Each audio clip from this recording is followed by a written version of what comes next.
Good morning, dear students. Welcome in my channel Manish Tiwari Exclusive Classes. Today I will teach NCERT Maths Class 9 Exercise 1.2. Now the first question is state whether the following statements are false. Justify your answer. So first question is every irrational number is a real number. कह रहा है प्रत्येक irrational number जो होते हैं, every irrational number, irrational means होता है अपरिमेय संख्या, तो प्रत्येक अपरिमेय संख्याएं क्या होती हैं, इज़ अ रियल नंबर, यानी वास्तविक संख्या होती हैं।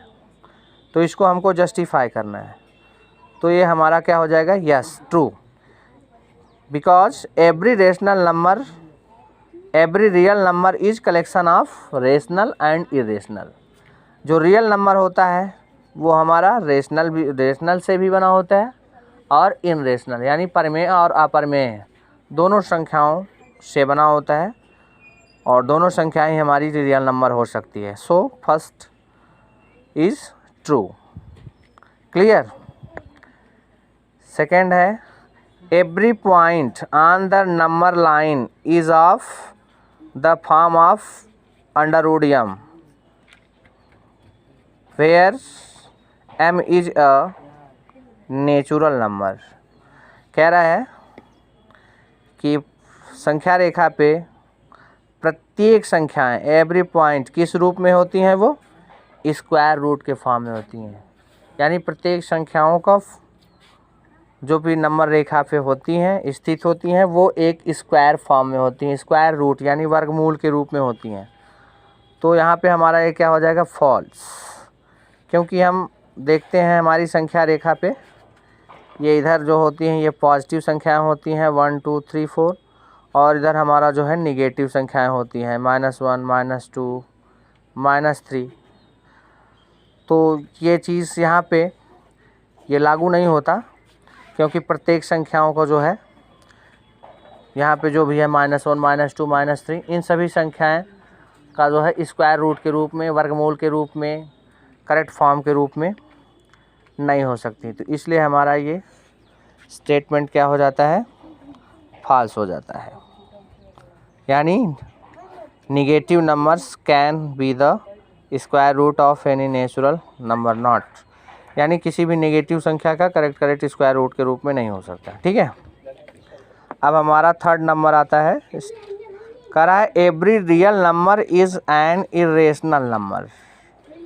एवरी रियल नंबर यानी प्रत्येक वास्तविक संख्या क्या होती है, एक अपरिमेय संख्या होती है। कह रहा है every real number is an irrational number, यानी प्रत्येक वास्तविक संख्या हमारा एक अपरिमेय संख्या होता है। रॉन्ग, तो ये हमारा फॉल्स हो जाएगा, because real number is a collection of rational and irrational, क्योंकि जो हमारी वास्तविक संख्याएं होती हैं वो परिमेय भी होती हैं, सिर्फ अपरिमेय ही नहीं होती, वो रेशनल नंबर भी होती हैं, इरेशनल नंबर ही नहीं होती हैं। तो ये हमारा तीसरा स्टेटमेंट भी क्या हो जाएगा, फॉल्स हो जाएगा, तीसरा नंबर। Okay, now question number second. Now question number second,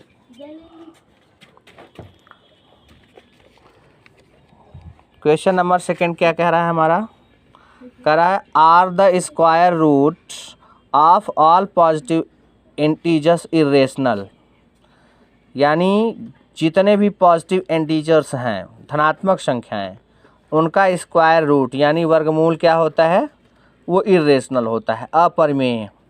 if not, यदि ऐसा नहीं है, give an example of the square root of a number that is rational number.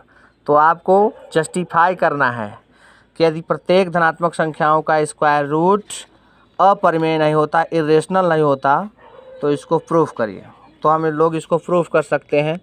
For example, जैसे हम लोगों ने ले लिया 4, अब 4 का हम लोग अंडर रूट अगर स्क्वायर रूट निकालते हैं, वर्गमूल निकालते हैं, तो पहले हम इसका फैक्टर कर लेंगे 2 × 2, तो इसका हमारा स्क्वायर रूट क्या आ जाएगा, 2, यानी 2 अपॉन, इसको हम क्या लिख सकते हैं, 2/1।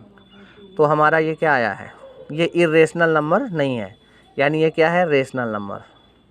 तो इसलिए हम प्रूफ कर दिए कि प्रत्येक जो है पॉजिटिव रियल नंबर जो होता है, प्रत्येक पॉजिटिव इंटीजर्स का जो स्क्वायर रूट होता है वो सिर्फ इरेशनल नहीं होता है, रेशनल भी होता है। ठीक है,